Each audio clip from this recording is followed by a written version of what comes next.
No Evangelho comentado de hoje, nós vamos buscar os ensinos de Jesus no Evangelho segundo o Espiritismo e aqui, juntamente com Daniel, procuramos transformá-lo em palavras simples. Hoje, do capítulo 15 do Evangelho já citado, fora da caridade não há salvação. E o tema de hoje será o que precisa o espírito para ser salvo.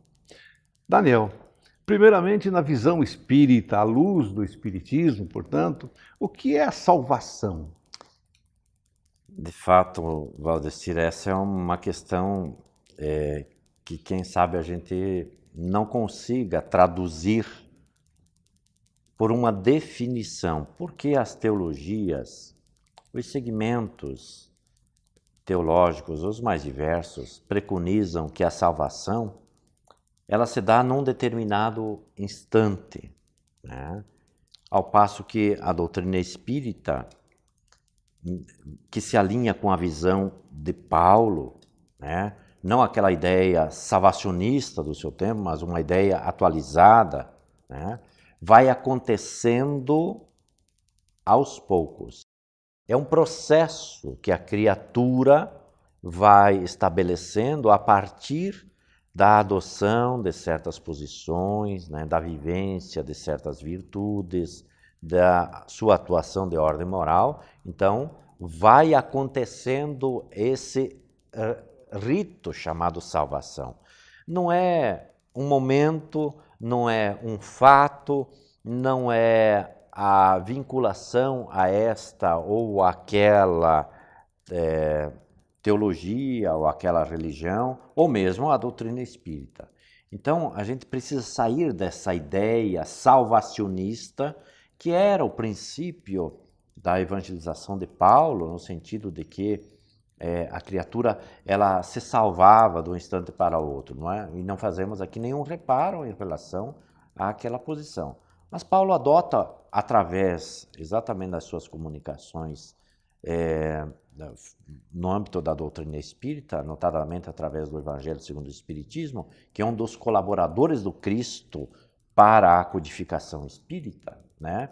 Particularmente dentro desse tema que trabalha a caridade, ele vem se refazer, né, num princípio que é totalmente de ordem espiritual. Porque quando a gente fala de princípio espiritual, nós não falamos de um evento, nós não falamos de uma hora, de um dia, de um ano. De uma ação apenas, né? Nós falamos de um processo espiritual, né? A gente não chega pronto, nós nos aprontamos ao longo dos milênios afora, né? Então, a salvação ela precisa ser entendida por um processo permanente, contínuo, constante, de práticas virtuosas, né? E que culmina com um estágio evolutivo que vai qualificar o espírito naquelas definições dadas pelo codificador, nos chamados espíritos puros. Quem são os espíritos salvos? Né? Quem sabe a gente responda melhor. Quem são? São aqueles que atingiram o topo, né? Aqueles espíritos que estão acima da faixa de atingimento pelo mal, né? Então, esses espíritos já descobriram que o bem é um modo operacional que os levará a um processo de conquista plena da sua felicidade. Então, estes nós poderíamos dizer que são os salvos, né? Os que estamos morejando ainda em ambientes espirituais mais densos, como é característica do planeta Terra, nós estamos no processo, né? Estamos, quem sabe, dia a dia, né? Estabelecendo cotas que irão nos levar, entende, a estágios mais moralizados. Então não é o Espiritismo que salva, não é a Igreja Católica que salva, não é a Igreja Reformada, os Evangelhos, não é por aí. A ideia é fugirmos disso. Porque é ilusório, né? Imaginar, não, porque eu admiti Jesus na minha vida, estou salvo. Opa! É um processo. É um processo, né? É um caminho e longo. Agora, Daniel, essa visão que você colocou é uma visão fantástica para todos nós, porque assim nos abre os horizontes, né, para a gente saber o que é a salvação e pelo que a gente luta e pelo que a gente está querendo buscar, certo? Sim. Porque há de se perguntar, a salvação, salvar-se de quê? Exatamente. Eu diria assim, é salvar-se de nós mesmos, né? Porque quando você está numa selva em perigo, você está tentando salvar-se ou de uma fera ou de uma agressão, né? Mas no campo moral é salvar-se de si próprio, ou seja, daquelas condições que podem te levar, por uma ação infeliz, a uma derrocada espiritual. Né? Então, esse processo de salvação, quanto tempo dura? É o tempo necessário para você atingir um patamar moral, evolutivo, que vai funcionar como se fosse uma vacina que te imuniza contra o mal que você pode praticar.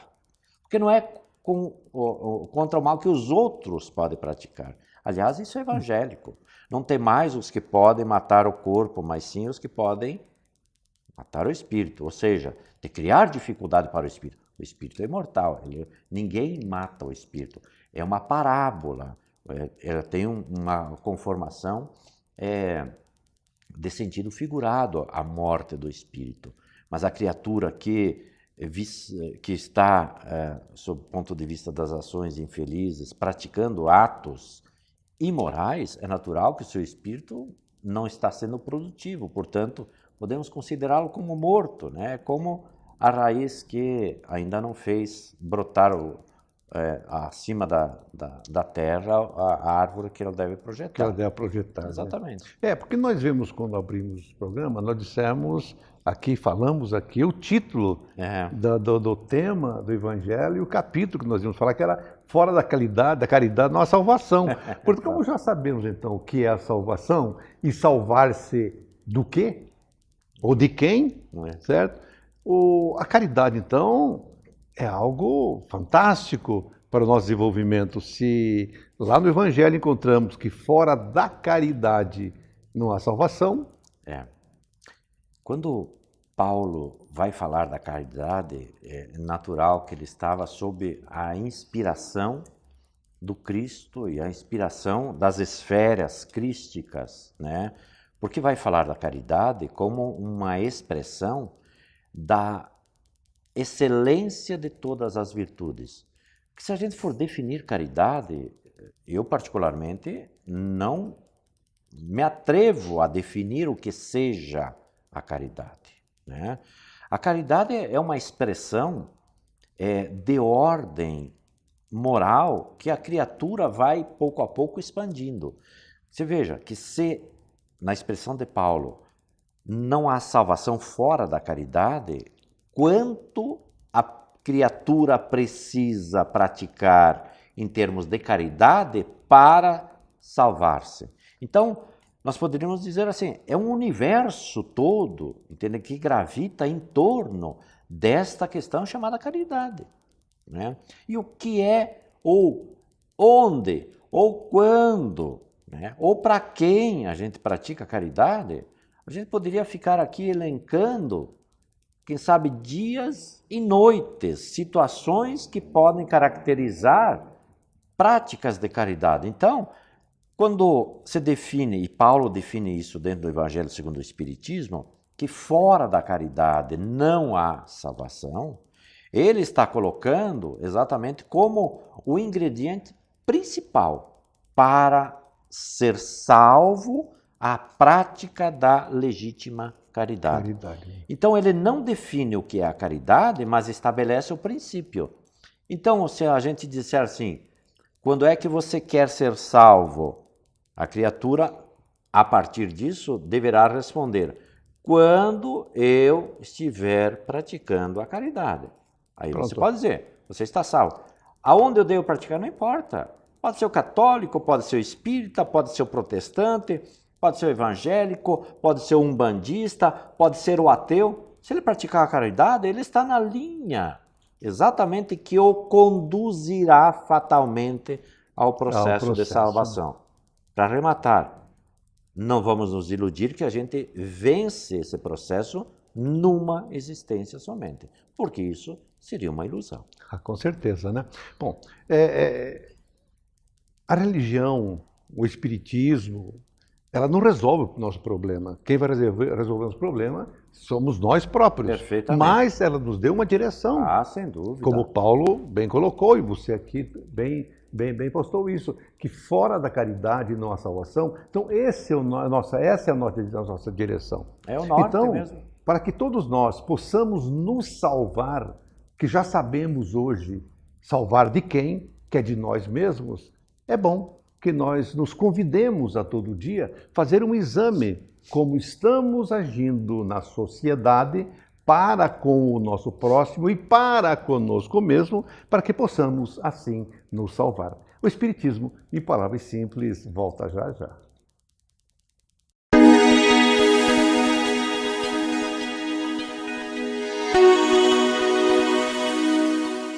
Olá, amigos. Grande alegria estarmos juntos mais uma vez, a fim de refletirmos alguns pontos de consolação que a doutrina espírita nos deixa muito claro. Este quadro que se propõe, o quadro consolador. Na verdade, o quadro consolador, ele busca o Evangelho do Cristo para falar às nossas vidas. Nós gostaríamos de falar um pouquinho hoje sobre aquilo que a gente percebe que nos buscam inúmeras vezes nas casas espíritas, a aflição das pessoas, para falar sobre doenças, por exemplo. É um dos pontos, uma das facetas que nos traz aflição na vida. E a gente vê que todos nós buscamos, lógico, natural, a melhor.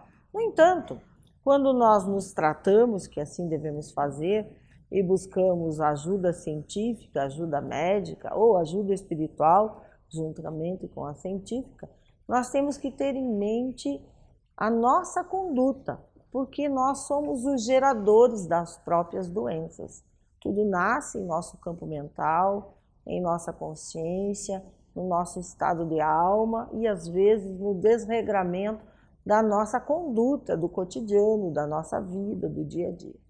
E às vezes a gente quer buscar a solução meio que de imediato, procura remediar, por assim dizer, né? Ou procura dentro da ciência a condição de socorro natural, procura no âmbito espiritual a condição de socorro no âmbito espiritual. Mas é importante que a gente tenha uma reflexão, nosso comportamento.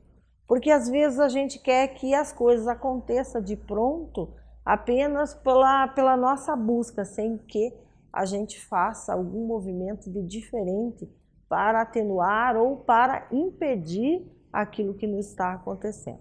A doutrina espírita é muito clara, nós temos vários pontos para entendermos as doenças. Temos as doenças pré-estabelecidas pelo determinismo da lei, conforme nós dizemos, que vai determinar a regra de conduta que tivemos em uma vida pregressa ou que estamos tendo agora, que determinará a nossa saúde física e mental no nosso futuro, na nossa próxima reencarnação ou mesmo na nossa vida aqui e agora.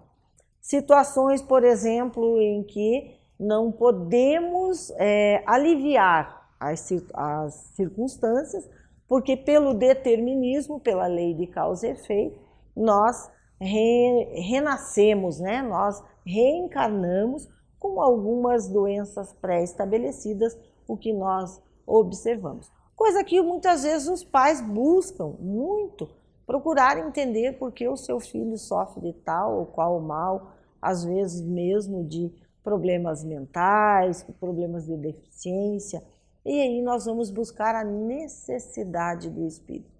A necessidade de burilamento, a necessidade de aprendizado, a necessidade de experiência. Não só dele, mas como de todas as criaturas que com ele estão envolvidas, que caminham com ele nesta vida.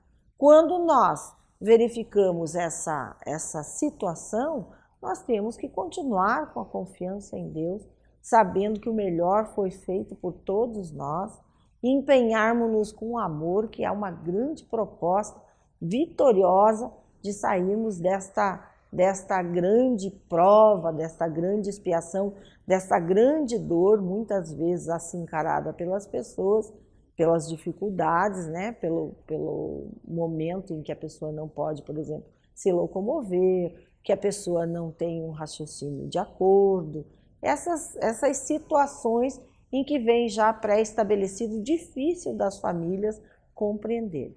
Deus não se engana, cada um segundo as suas necessidades. Quanto às doenças comuns e corriqueiras que nós temos, muitas vezes é o desregramento nosso, né? Não vamos dizer também aquela comum do cotidiano, devido ao relacionamento com as pessoas e que são transmitidas naturalmente pelo meio e tudo mais. Mas nós temos coisas assim que vêm do desregramento mesmo da nossa conduta. Por exemplo, às vezes nós encontramos pessoas desesperadas procurando solução para o seu diabetes. Ela toma medicação, ela vai ao médico regularmente, tudo dentro daquilo que ela deva fazer, procura no âmbito espiritual também, mas o comportamento dela faz com que se mantenha as suas dificuldades. Há que se pensar que nós temos que contribuir ajudando-nos, nós temos que mudar de postura. Quando nós vamos, em simples palavras, ao médico e ele nos diz que nós estamos com uma alteração do colesterol, ou disso ou daquilo, e tem certas disciplinas que nós deveremos seguir. Estas disciplinas não vão ser corrigidas apenas com o remédio.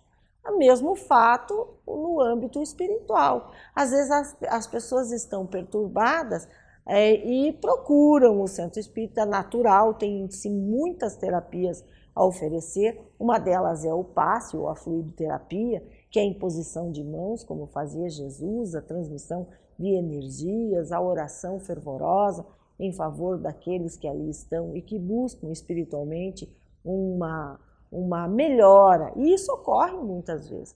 Mas o comportamento de cada um é que vai determinar também um caminho que vai se dar dali para frente. Se nós temos um vício e esse vício nos faz mal e nós nos sentimos mal, mas tomamos uma medicação ou procuramos uma ajuda, mas não procuramos pensar em que nós temos que mudar, fazer diferente diante desse vício, claro, nós não vamos ter a grande solução conforme nós pensamos na vida. Então, faz parte do nosso cotidiano, faz parte da nossa vida a nossa ação. A ação do nosso pensamento, em sermos mais positivos, em sermos mais confiantes, em atentarmos para as disciplinas que muitas vezes a vida nos impõe, ou mesmo a nossa conduta, a maneira de agirmos, a fim de que realmente se estabeleça uma saúde mental, saúde espiritual, saúde corporal, e que a gente possa fazer novos caminhos. Hoje nós estamos traçando o amanhã. Se teremos aflições no amanhã, é porque nós estamos construindo no hoje essas situações que terá um efeito devido àquilo que nós estamos promovendo hoje. Então é muito importante nós pensarmos sobre isso, sobre a nossa conduta. A doutrina é muito clara, nos fala muito bem sobre isso, que nós somos os construtores da nossa felicidade ou da nossa desdita. Basta nós observarmos o nosso comportamento e às vezes a nossa disciplina alimentar, do cotidiano, da vivência, de como nós nos relacionamos com as pessoas, que também traz para nós inúmeras situações desfavoráveis, ou seja, nós não estamos de consciência tranquila, não temos uma fraternidade, uma solidariedade, não temos um nível de compreensão, nós vamos nos perturbar. Esta perturbação acaba trazendo para nós alguns efeitos sobre o nosso próprio corpo, chamado doença, e muitas vezes constituído no íntimo da alma, na mente espiritual, em que nós vamos aí desregradamente, sem observação daquilo que devemos fazer. Então é importante que a gente pense sobre isso, para que a gente busque a ação da modificação. Sempre positivo, pensamentos organizados, disciplina organizada, pensamento em Jesus, oração, vigilância. Busquemos nos conhecer melhor. Se a gente observar, nós vamos descobrir a causa do nosso próprio mal. Muita alegria estarmos juntos. Continue conosco assistindo este programa, os seus vários quadros. Você encontra também no YouTube à sua disposição. Nossa gratidão pela sua presença, nosso abraço fraternal. Continue conosco.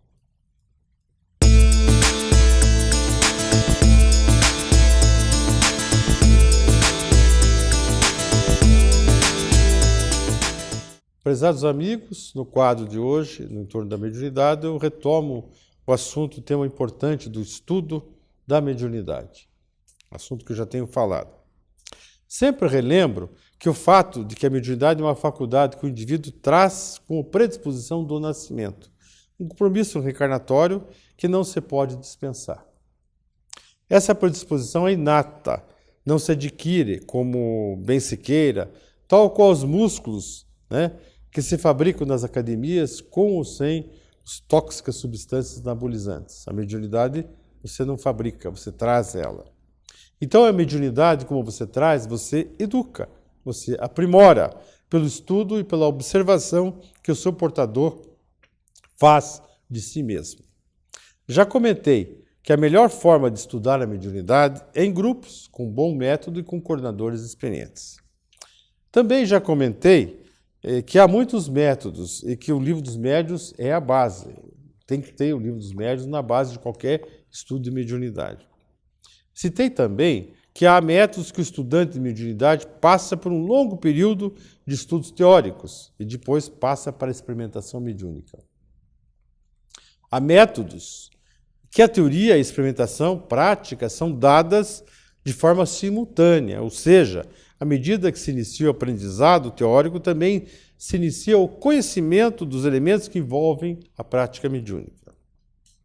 Esse modelo de educação mediúnica, no meu entender, é mais eficaz, ou seja, aquele que você tem as partes simultâneas, desde que as experimentações práticas, no início, não impliquem manifestações ostensivas, ou seja, de comunicação mediúnica propriamente dita. Isto é, o indivíduo vai aprender aquele iniciação na prática mediúnica não é iniciação de comunicação, é iniciação de aprendizado de si mesmo, dos aspectos que envolvem.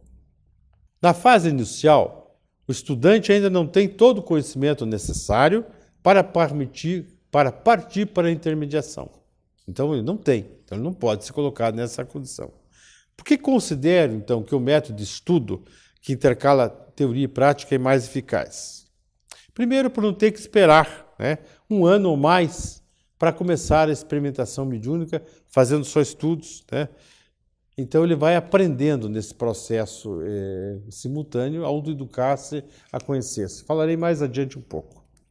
Também não distancia o indivíduo, o aluno, da teoria de 1 ano, 2 anos para a prática. Ele pode ter esquecido muito do conhecimento. Eu sei, tenho certeza que as opiniões divergem nesse campo, mas vivenciando o assunto há 4 décadas, pelos 2 métodos, eu acho ainda, tenho a minha opinião, que a simultaneidade é melhor. No início do programa de estudo, não se recomenda ao iniciante se ater com comunicação mediúnica ostensiva. Isso é muito importante. Então, vem uma questão aqui. O que é que se faz nesse começo, no campo da prática mediúnica? Que prática é essa se ele não se inicia na comunicação? Antes disso, eu vou contar uma história, uma experiência para vocês. Eu nasci numa família bem espírita, porque ambos os avós, paternos e maternos, eram espíritas, meus pais também, por consequência. Então, assim, eu recordo assistir desde criança uma sessão mediúnica na casa de meu avô paterno, quando bem criança, lá em Ponta Grossa, em que ele dirigia uma reunião, minha avó era médium, que fazia comunicação, e eu sentadinho numa cadeira ali, assistindo. Essas práticas nas casas eram muito comum, mas nós sabemos que não são recomendáveis, e eu oportunamente falarei por quê. Portanto, o trato com a mediunidade para mim não era estranho, porque desde criança participando. Mas eu não tinha conhecimento técnico do assunto, não tinha lido nada até a minha juventude sobre mediunidade. Então, certa feita, aos meus 20 anos, eu estava em serviço militar como aspirante do Exército na cidade da Lapa e falei a um subtenente que era espírita. Ele sorriu para mim, né, e disse também que era, e me convidou para ir em um trabalho em sua casa. Assenti o convite e lá compareci. Sentei-me à mesa e, passado um tempo, houve uma manifestação de uma médium. Depois de um tempo de silêncio, ele diz assim para mim, o dirigente, que era o subtenente, que eu recebesse a entidade que estava ao meu lado e insistia nisso. Aspirante, receba a entidade que está ao teu lado, dê passividade, pá. E eu ali, paradão. Não tenho uma mediunidade ostensiva, de forma que não percebi nenhuma presença mais acentuada, nem um registro de pensamento intuitivo que significasse alguma comunicação, e fiquei ali conturbado com aquela situação. Até que passou um tempo e terminou a reunião.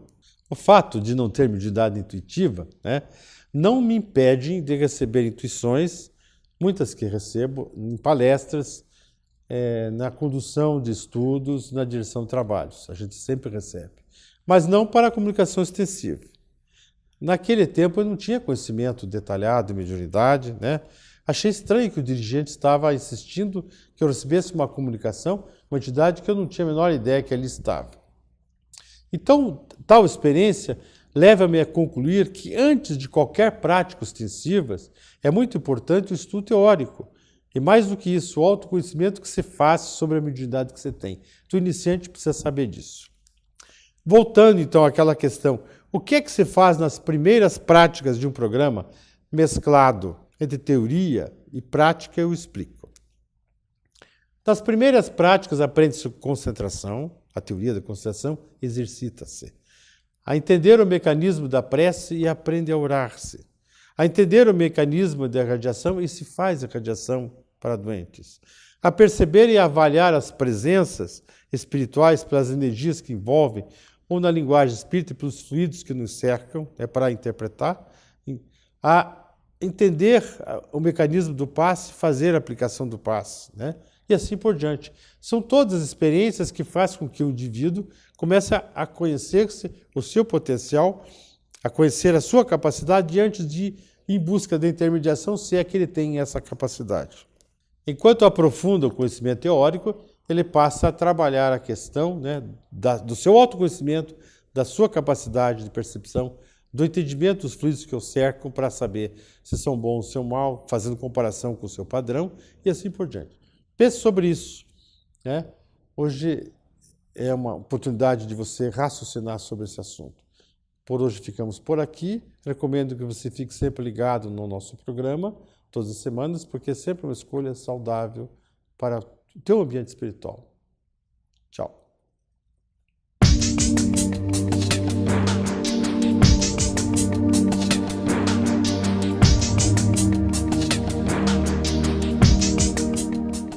Olá, amigos. Este é o quadro A Vida em Pauta.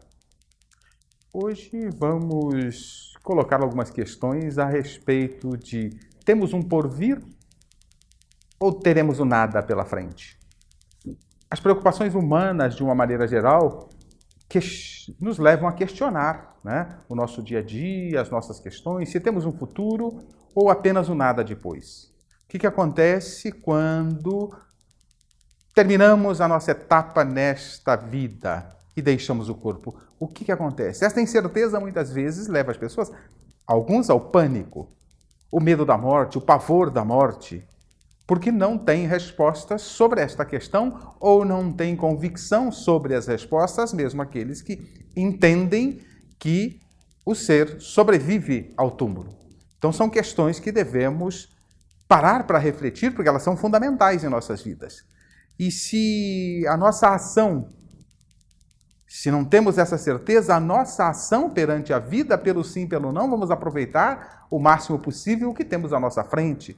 E aí damos vazão aos nossos instintos primitivos, às nossas paixões, sem um critério de vida, sem estabelecer valores em nossas vidas, porque não temos a certeza do que acontecerá depois. Então, nesta incerteza, pelo sim, pelo não, vamos aproveitar ao máximo.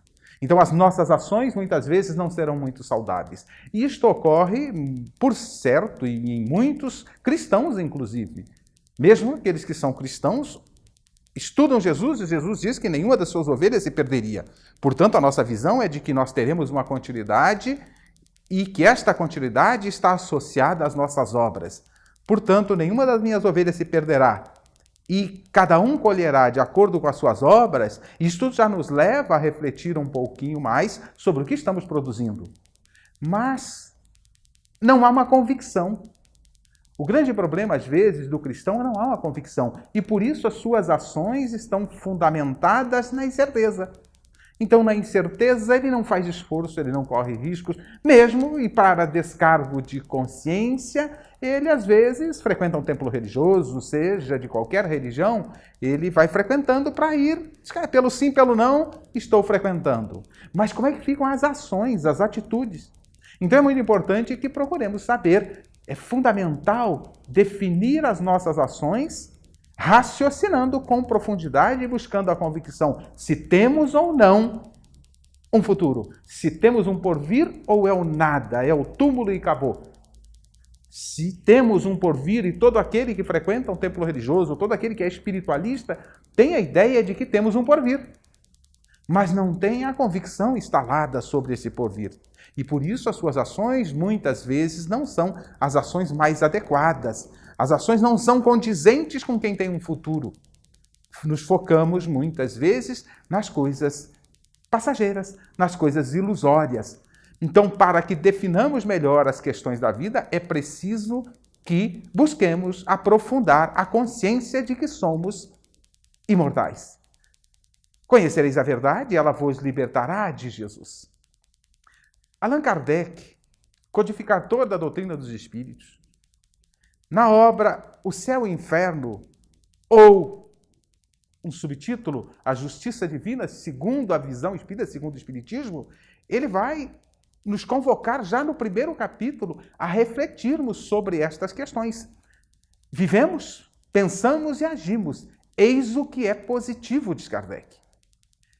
Mas também morremos. Não é menos certo. A morte é inevitável.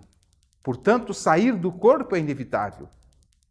Portanto, estamos no corpo físico, vivemos, agimos, pensamos, mas e depois? Morrer é inevitável. O que acontece depois? Então, nós precisamos responder algumas questões e o codificador coloca a importância destas questões. O codificador, Allan Kardec, em o livro citado, O Céu e o Inferno, ele coloca algumas questões a serem respondidas para que, a partir destas respostas, nós possamos fazer uma definição de vida, melhor de vida, que estamos plantando para o futuro, se temos um futuro. Esta obra, O Céu e o Inferno, ela completou este ano de 2015, ela completou 150 anos. Evidentemente, a doutrina espírita, tendo sido lançada há pouco mais de 158 anos, a 18 de abril de 1857, ela é muito recente na história da humanidade, mas traz questões de muita profundidade. Na obra citada, O Céu e o Inferno, Allan Kardec pergunta, já que vivemos e vamos morrer é inevitável, quando deixamos a Terra, para onde vamos? São perguntas que devemos nos fazer e, por certo, muitos de nós frequentemente fazemos essas perguntas. Que seremos após a morte? Estaremos melhor ou pior? Existiremos ou não existiremos? São questões a serem respondidas para que a gente defina como vamos viver. Prossegue o codificador, ser ou não ser, eis a alternativa. Seremos alguma coisa após o decesso tumular? Após o sepulcro? Para sempre ou para nunca mais? Continua perguntando o codificador. São questões que ele nos deixa para a nossa reflexão. É tudo ou é nada? Viveremos eternamente ou tudo se aniquilará de uma vez? Percebe que as perguntas são perguntas que provavelmente em algum momento de nossas vidas, da sua vida, já passou. E esta resposta, não estando muito consolidada, ou estas respostas, já que são várias perguntas, não estando muito consolidadas no nosso íntimo, nas nossas reflexões, Por certo, as nossas ações poderão ser incondizentes com o futuro que temos pela frente, com a imortalidade. Então é importante que reflitamos sobre essas questões, buscando respostas que possam nos auxiliar nesse processo e, com isso, possamos definir um rumo mais adequado às nossas vidas, ações mais propícias, mais condizentes com aquele que tem um futuro, com aquele que tem um porvir. E se colheremos no futuro de acordo com as nossas obras, se temos um futuro, que obras estamos produzindo para este futuro? Com esta proposta de que colheremos de acordo com as nossas obras, podemos concluir facilmente que nós somos os arquitetos do nosso futuro, que estamos plantando para o nosso futuro, que estamos semeando. Vamos colher, é inevitável, é da lei. Portanto, temos que nos fazer essas perguntas e, por certo, cada um de nós já se formulou esse tipo de pergunta. Nestas condições, procuraremos refletir um pouquinho. A doutrina espírita vai nos trazer questões profundas de que somos espíritos imortais. Somos destinados à perfeição, pegando uma dica nos ensinamentos de Jesus, que a doutrina espírita está assentada, as suas bases no Evangelho de Jesus.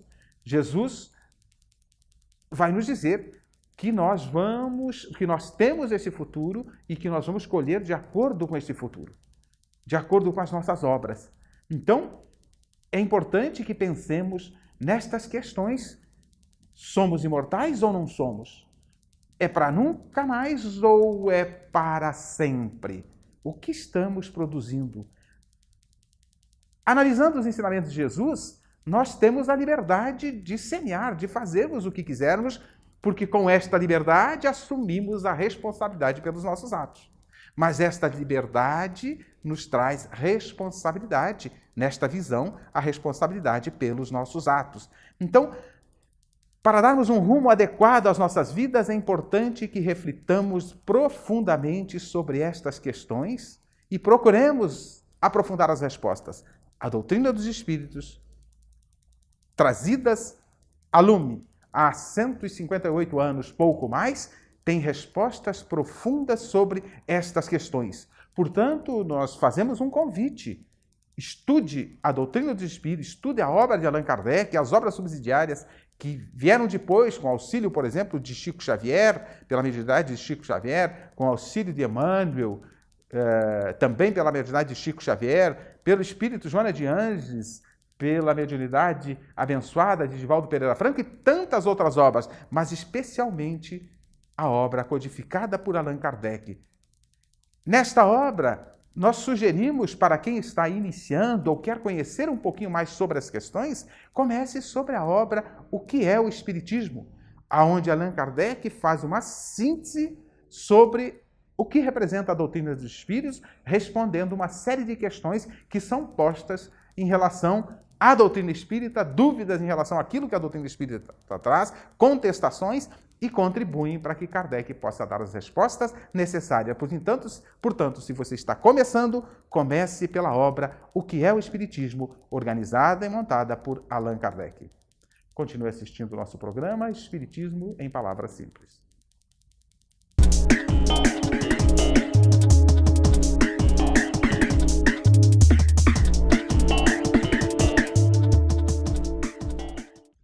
Olá, bem-vindo ao quadro Espírito Jovem. Hoje nós queremos abordar uma das parábolas de Jesus que está no Novo Testamento e que tem algo de diferente, segundo alguns pensadores, até historiadores, em relação às demais parábolas. Mas não por esse motivo escolhemos esse tema, mas sim pelo aprendizado que nele está embutido. A parábola é uma das mais conhecidas, é a parábola do bom samaritano. Se não, vejamos. Os judeus tinham suas divisões internas, suas nomenclaturas internas. Havia aquele grupo de judeus responsáveis pelas escrituras sagradas, os sacerdotes. Outro grupo responsável em nível menor também pelas escrituras, os chamados levitas. Assim, pois, essa gama de variações por entre os judeus, volta e meia era usado como recurso nas histórias de Jesus, se referindo a este ou aquele tipo de personagem. um grupo dentre os judeus, que era considerado pelos próprios judeus párias, eram mal vistos, eram enxotados, porque eram judeus que haviam se casado ao longo do tempo, se mesclado com os gentios, com as pessoas ditas comuns. Eram os samaritanos. Samaritanos, portanto, era uma categoria, uma dessas classes judaicas, e que era mal vista pelos judeus, não só ortodoxos, mas de maneira geral, por eles terem tido esse comportamento de se misturarem, né, afetivamente, né, com pessoas de outras origens, de outras nacionalidades, de outras religiões até, ou até mesmo sem religião. Portanto, eram mal vistos, eram odiados por boa parte dos judeus. O interessante é que um dos doutores da lei, em algumas passagens, há esses responsáveis maiores que tentam conversar com Jesus para saber dele uma outra informação a mais. Há alguma dessas passagens onde o doutor da lei, francamente e sinceramente, quer saber algo mais de Jesus a respeito de um tema. Assim, pois, Nicodemos, por exemplo, numa das passagens, que pergunta a Jesus como é possível nascer de novo, voltar, sendo eu velho, ao ventre de minha mãe. Ele estava ali tranquilamente, numa posição de humilde, sendo ele um dos doutores da lei, perguntando ao mestre rabino qual era o ponto de vista de Jesus acerca desse tema, por exemplo. Mas em outras situações, os doutores da lei abordavam Jesus para verificar nas suas respostas se havia algo que fosse em desacordo, não estivesse em sintonia com as Escrituras, pois daí eles teriam um argumento para, de alguma maneira, puni-lo e mostrar ao povo que ele faltaria com a verdade. Numa dessas situações, um desses doutores pergunta a Jesus qual era o maior dos mandamentos. E Jesus, ao invés de responder a pergunta tão óbvia, responde, na verdade, com uma pergunta. Como lês? Como vês qual é o maior mandamento? Jesus responde que o maior mandamento é amar a Deus sobre todas as coisas e ao próximo como a si mesmo. O doutor pergunta, portanto, quem era o próximo. E Jesus pergunta a ele, como vês? Como lês essa passagem? Ao que o doutor da lei certamente interpretava como sendo próximo um outro judeu, e não um outro romano, e não um gentil, ou mesmo um judeu misturado, né, como eram considerados os samaritanos. E Jesus, portanto, percebendo este ponto de vista, resolve contar uma história. É aí que a parábola se diferencia das demais parábolas. Muitas vezes esse recurso maravilhoso, pedagógico, utilizado por Jesus, de contar histórias acerca do que o povo vivia, do rebanho, do pastoreio, coisas que eles estavam acostumados no seu dia a dia, desta feita, possivelmente era uma história baseada em fatos reais que Jesus estava narrando e, portanto, era de conhecimento público que aquilo ocorrera. Conta Jesus, certa vez, um homem descia de Jerusalém para Jericó. É uma distância de cerca de 25 quilômetros, uma estrada perigosa, tortuosa, com pedregulhos, né, na serra. E caiu na mão de salteadores, que depois de o despirem e espancarem, se retiraram, deixando-o meio morto. Por uma coincidência, descia por aquele caminho um sacerdote. Quando o viu, passou de largo. Perceba que Jesus dá um exemplo de que um homem vinha descendo de Jerusalém e é ali espancado, abordado por ladrões e é deixado nu, doente, machucado. Um sacerdote, que é um dos responsáveis pelas Escrituras Sagradas, vê aquela situação, aquela cena e passa batido, passa ao largo. Do mesmo modo também, continua Jesus, descia também um levita, mais uma categoria nobre entre os judeus. Chegando ao lugar, vendo-o, passou ao largo. E continua. Um samaritano, porém, que era odiado pelos judeus, ia de viagem, aproximou-se do homem ali caído e, vendo-o, teve compaixão dele. Chegando-se, atou-lhe as feridas, deitando nelas azeite e vinho, e pondo sobre o seu animal, levou-o para uma hospedaria e tratou-o. No dia seguinte, deu 2 denários ao hospedeiro e disse, cuide dele. Quando eu voltar, pagarei todas as despesas que você tiver. Qual desses três, pergunta Jesus ao doutor da lei, qual desses três, sacerdote, levita ou samaritano, você acha que foi o próximo do homem que caiu na mão dos assaltantes? Ao que encontra um ponto de interrogação no doutor da lei. Porque essa história demonstra que mesmo pessoas ditas religiosas, volta e meia, não prestam atenção de que o próximo é a outra pessoa que também precisa ou precisa mais do que ele naquele momento. E às vezes aquelas pessoas que nós não consideramos, às vezes destratamos, são aquelas pessoas que humildemente, independente da religião que tenham ou até que não tenham religião, mas são essas as prestativas que querem construir uma sociedade melhor, querem ajudar e estendem a mão para quem precisa. O moral, ou um dos entendimentos dessa história magnífica, é de que o próximo requer de nós uma atenção justa. O próximo é todo aquele que precisa, que necessita, nem que seja um gesto nosso nobre, um gesto, um olhar carinhoso, um abraço, uma conversa pacífica, uma conversa motivadora, que o incentiva a continuar a luta, a viver. O próximo, então, são todas aquelas pessoas, não só fisicamente próximas da gente, o porteiro do prédio onde moramos. Nós sabemos o nome desse porteiro, nós nos interessamos por ele. O gari que limpa nossas ruas, as profissões de pessoas mais simples, a diarista, a empregada doméstica aqui ou de lá do vizinho, requer de nós uma atenção, uma conversa, um lance de olhar, um bate-papo caridoso, e não a nossa cara fechada, nosso senho amarrado, como se a nossa vida já se bastasse por si própria e cada um que cuide dos seus problemas. Não. Na visão cristã, na visão espírita cristã, o próximo é todo aquele que necessita mais do que nós e está no nosso alcance. Na nossa cidade deve ter algum hospital, por mais que seja um bairro mais longínquo, com pessoas que estão lá largadas, abandonadas, sofrendo, e que ficam felizes da vida quando recebem às vezes uma visita. Não estão recebendo doação nenhuma, não é um bem nenhum. Às vezes uma visita, é uma conversa, é um pegar nas mãos e dizer, querido, eu estou aqui. Nós não nos conhecemos, mas eu estou aqui. Se você precisar de alguma coisa, pode contar comigo. É um gesto, é ir além. Vejamos que o samaritano não só cuidou do homem das feridas e levou na hospedaria. Ele tinha que continuar a sua viagem e deixou dinheiro com o hospedeiro para que cuidasse da pessoa. Quem lhe pede para caminhar 1000 passos, vá com ele 2000. Vamos fazer mais, vamos fazer além.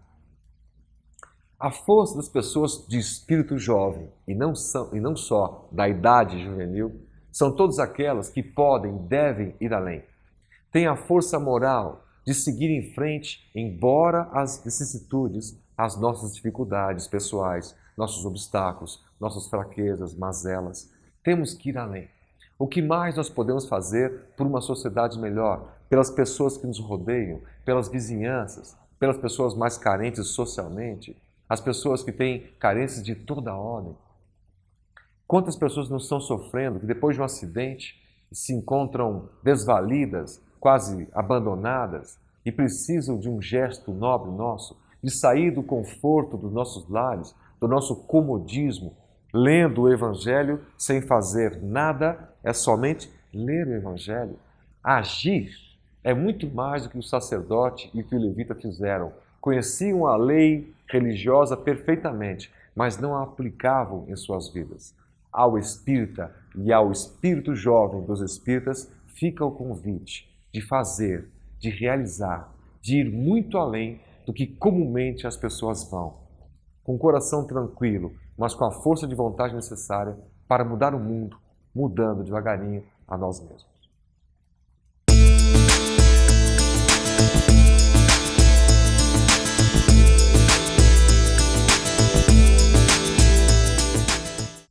Costumeiramente, me dizem ser muito difícil interpretar o Apocalipse. Há aqueles até que dizem se tornar esse último livro da Bíblia uma desnecessidade, por causa do seu hermetismo, muitas vezes até com palavreado um tanto quanto confuso. Eu costumo dizer que isso é proposital. Por quê? Porque o Apocalipse foi escrito entre o ano 90 e 100 da nossa era, ou seja, há 1900 anos atrás por João na ilha de Patmos. E Jesus sabia que haveria muita dificuldade para a sua verdade transpor os séculos, se elas fossem de fácil entendimento, por causa da ação nefasta de nossos irmãos inferiores que atuam invisivelmente sobre as nossas mentes. Daí porque esse cabalismo, esse hermetismo, para que nos nossos dias nós pudéssemos interpretar, sob a luz do Espiritismo, claramente o que é que o Apocalipse quer nos dizer.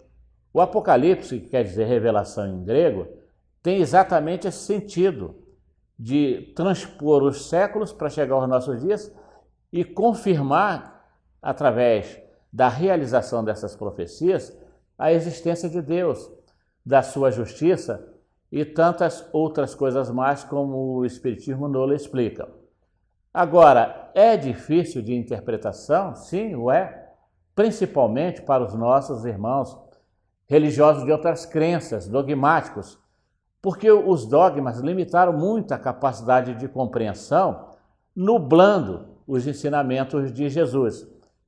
Como, por exemplo, deixar de acreditar na reencarnação, quando a reencarnação está expressa em muitas partes do Antigo e do Novo Testamento, inclusive no próprio Apocalipse, quando nós encontramos lá, no capítulo 13, dizendo que todo aquele que escraviza, que maltrata, será escravizado, será maltratado.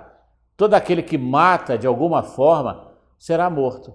Como se pode compreender essa passagem sem aceitação da reencarnação? Nós vemos nos nossos dias quantas pessoas que cometem erros absurdos e morrem e não pagam nessa existência. Estaria o Apocalipse mentindo? Estariam os evangelhos de Jesus mentindo? Não. É porque existe a reencarnação para mostrar a grandeza, a beleza e a lógica da justiça de Deus. Se nós não pagamos nessa vida, vamos pagar em outra. Como, por exemplo, interpretar o pensamento apocalíptico sem aceitar a comunicação com os mortos? Quando o próprio João, que escreveu o Apocalipse, retornamos a dizer, na ilha de Patmos, quando ele estava aprisionado naquele período difícil da sua vida, em sua epístola ele nos diz claramente que nós precisamos verificar se os espíritos vêm de Deus. Ora, aí está expressa a comunicação com os mortos. Eles podem vir e podem não vir de Deus. Então é preciso que haja essa base de compreensão para poder interpretar convenientemente esse aparente hermetismo, essa aparente confusão de que se revestiria o Apocalipse. Há uma questão que nos trouxeram, por exemplo, para mostrar o grau de dificuldade em que o Apocalipse, então, fala que o demônio seria, depois do Cristo, preso por 1000 anos. Depois de 1000 anos, ou seja, no segundo milênio, ele seria aprisionado e depois seria preso definitivamente, quando então surgiria um novo céu e uma nova terra.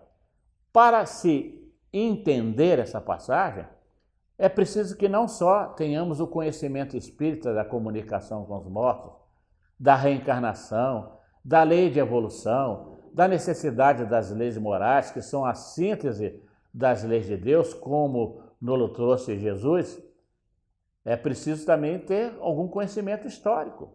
O cristão não pode se manter distante dos fatos históricos que empobrecem ou enriquecem a história da humanidade.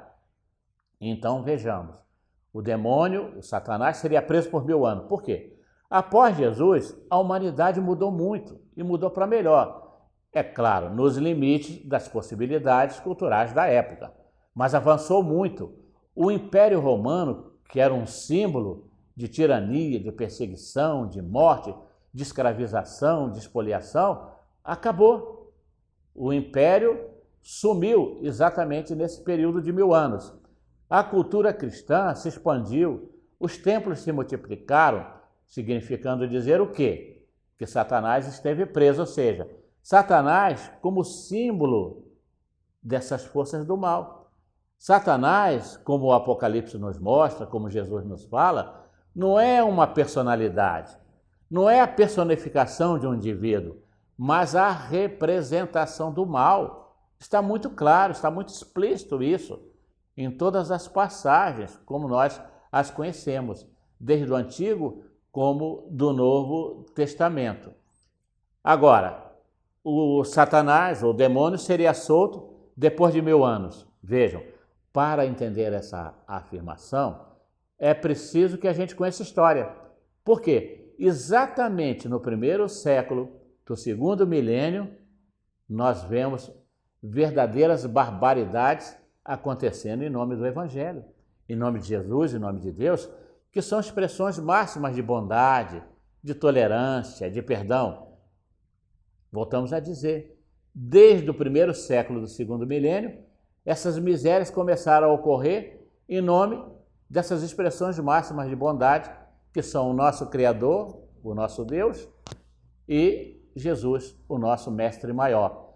Exatamente nesse primeiro século do segundo milênio, espolcaram as guerras religiosas, as cruzadas, num total de 8, que consumiram quase 200 anos de derramamento de sangue em nome do Evangelho, que em momento nenhum concita a agressão, a beligerância, a violência, de forma alguma. O Evangelho é a síntese sublime do amor de Deus, que se reveste de misericórdia, que incita ao perdão de um pelos outros, ao amor que devemos uns aos outros.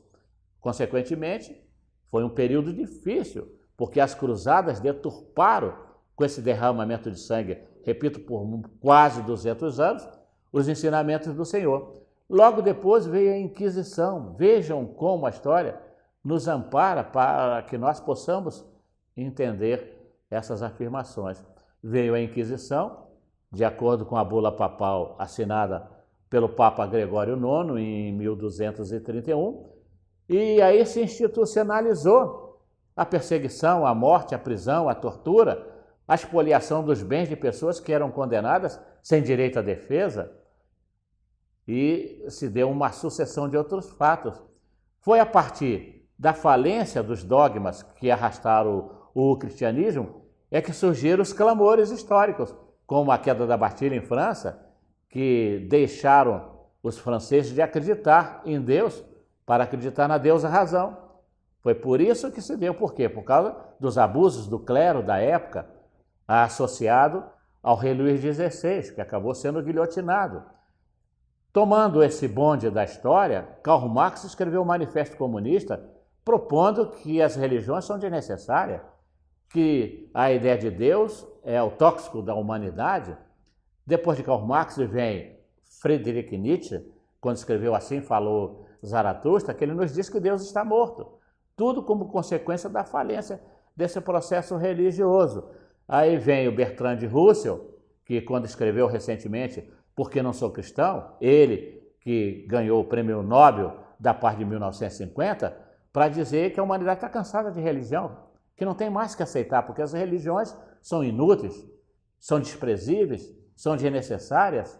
Por quê? Porque ele vê as religiões sob o prisma dos dogmas. Aí vem o Espiritismo, como Jesus nos prometeu, que a tudo esclareceria. E Jesus, então, pela consolação que o Espiritismo nos traz, nos esclarece, como está muito bem expresso nos capítulos 14, 15 e 16 de João, para nos falar a respeito das obras humanas e das obras divinas. Da fé que atende interesses humanos, como a dos dogmas, dos princípios irracionais, dos rituais, e a fé divina, como tão bem Jesus expressou, que a doutrina explica, que é a representação máxima da assunção, da aceitação desses princípios, dessas virtudes que Jesus nos trouxe. Assim, então, nós podemos entender perfeitamente bem o que o Apocalipse quer dizer nessa passagem. Basta nos conhecer a doutrina e um pouco de história para ver que o Apocalipse não tem nada de misterioso nem de confuso.